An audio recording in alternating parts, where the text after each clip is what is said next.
Hi குட்டீஸ், வணக்கம். கதை கேளில் மரத்தில் முளைத்த காளான் அப்படின்னு அன்புச்செல்வி அம்மா தொகுத்த புத்தகத்தில் இருந்து விடாமுயற்சி விஸ்வரூப வெற்றி அப்படின்னு லாவண்யா அத்தை எழுதின கதையை தான் நாம் இன்றைக்கி கேட்க போகிறோம். இந்த கதைக்குள்ளே போகிறதுக்கு முன்னாடி என் சேனலுக்கு சப்ஸ்கிரைப் பண்ணி ஒரு சப்போர்ட் பண்ணுங்கள். இது எல்லாமே பெற்றோர்கள் குழந்தைகளுக்காக எழுதின கதைகள். கண்டிப்பாக இதை குழந்தைகளாகிய நீங்கள் கேட்டு உங்களோட கருத்துக்களை சொல்லுங்கள். வாங்க கதைக்குள்ளே போகலாம். ஒரு ஊரில் மகிழன் அன்புக்கினியால்னு 2 அண்ணன் தங்கச்சி இருந்தாங்களாமா. போட்டி போட்டுக்கிட்டு பாசமலை பொழிவாங்க. ஆனால் அடித்து பிடிச்சிக்கிட்டு சண்டையும் போடுவாங்க. ஆனால் படிப்பில் 2 பேருமே சூறப்புடி தான். மகிழன் கணக்கை தவிர எல்லாத்துலேயும் 100க்கு 90 மதிப்பெண் எடுப்பான்.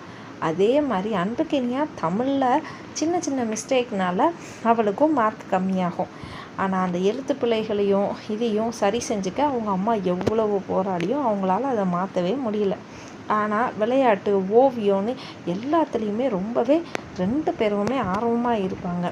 அவங்க பெற்றோரும் அது எல்லாத்துக்குமே அவங்களுக்கு சப்போர்ட் பண்ணுவாங்க. இவ்வளோ நல்ல குணம் இருந்தும் அவங்க கிட்ட அந்த ஒரே கெட்ட குணம் என்னென்னா சோம்பேறித்தனம். காலையில் 7 மணி வரைக்கும் இந்த குழந்தைங்க தூங்குவாங்க. அவங்க பெற்றோர்கள் பார்த்திங்கன்னா இருவரும் 5 மணிக்கு எந்திரிச்சு உடற்பயிற்சி செய்ய ஆரம்பிச்சிருவாங்க.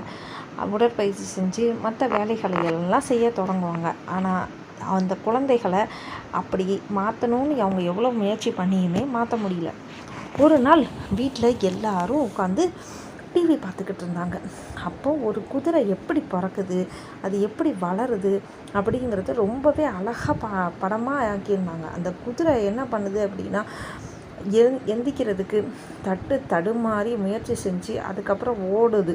அந்த ஓட்டம் கூட சரியாக வரல, ஒரு தடுமாற்றத்தோடு. ஆனால் அது விடாமல் முயற்சி செஞ்சு கொஞ்ச நேரத்தில் கம்பீரமாகவும் வேகமாகவும் ஓட ஆரம்பிச்சிது. இதை பார்த்த குழந்தைங்க 2 பேரும் ரொம்ப மகிழ்ச்சி அடைஞ்சாங்க. 2 பேரும் தூங்குறதுக்கு முன்னாடி இதை பற்றியே தான் பேசிக்கிட்டு இருந்தாங்க. நம்ம இருவரும் நாளையிலேருந்து 6 மணிக்கே எந்திப்போன்னு முடிவெடுத்து அலாரம் வச்சாங்க. அப்போது தூங்க ஆரம்பித்தது போல் இருந்தது. ஆனால் அலாரம் அடிச்சிருச்சு. மகிழன் தான் ஃபஸ்ட்டு எழுந்தான். தங்கச்சி தூங்குறத பார்த்தோன்னே அவனுக்கும் எந்திக்க மனசே இல்லை. ஆனால் குதிரையோட துள்ளல் ஓட்டம் அவன் நினைவில் உடனே எழுந்தான். தங்க புரண்டு புரண்டு படுத்தான். அன்பு குதிரை எவ்வளோ அழகாக ஓடிச்சுன்னு பார்த்தோம்ல, வா நம்மளும் சீக்கிரமாக எழுந்திரிச்சு படிக்க ஆரம்பிப்போன்னு அவளையும் கூப்பிட்டு 2 பேரும் படிக்க ஆரம்பித்தாங்க. எல்லாத்தையும் அவன் தமிழையும் அவள் தமிழையும் அவன் கணக்கு பாடங்களையும் படிக்க ஆரம்பித்து எல்லாத்தையும் எழுதி பார்க்க ஆரம்பித்தாங்க. 10 நாள் கழித்து வந்த வகுப்பு தேர்வில் அதிக மதிப்பெண் 2 பேருமே எடுத்துகிட்டு இருந்தாங்க. அவங்களோட சோம்பேறித்தனமும் மாறிடுச்சு. இதை பார்த்த பெற்றோர் ரொம்ப மகிழ்ச்சி அடைஞ்சாங்க. இதை டெய்லி செஞ்சதுனால முழு பரீட்சையிலையும் அவங்க நல்ல மார்க் வந்த முழுவாண்ட தேர்வில் நல்ல மதிப்பெண் வாங்கினாங்க. அதை பார்த்து எல்லாருக்குமே ரொம்ப சந்தோஷமாகவும் மகிழ்ச்சியாகவும் இருந்தது. அந்த விடாமுயற்சி விஸ்வரூப வெற்றிங்கிறத அவங்க இப்போ தெரிஞ்சுக்கிட்டாங்க. இந்த கதை உங்களுக்கு ரொம்பவே பிடிச்சிருக்கும்னு நம்புகிறேன். இந்த கதையில் ஒரு திருக்குறளும் இருக்குது. முயற்சி திருவினையாக்கும், முயற்சியின்மை இன்மை புகுத்திவிடும். இந்த கதையை கேட்ட நீங்களும் கண்டிப்பாக உங்கள் படிப்புலையும் முயற்சி செஞ்சு நல்ல நிலைமைக்கு வருவீங்கன்னு நான் நம்புகிறேன். இந்த கதையோட நான் உங்கள்கிட்ட இருந்து விடைபெறுறேன். அடுத்த கதையில் உங்களை சந்திக்கிறேன். நன்றி, வணக்கம்.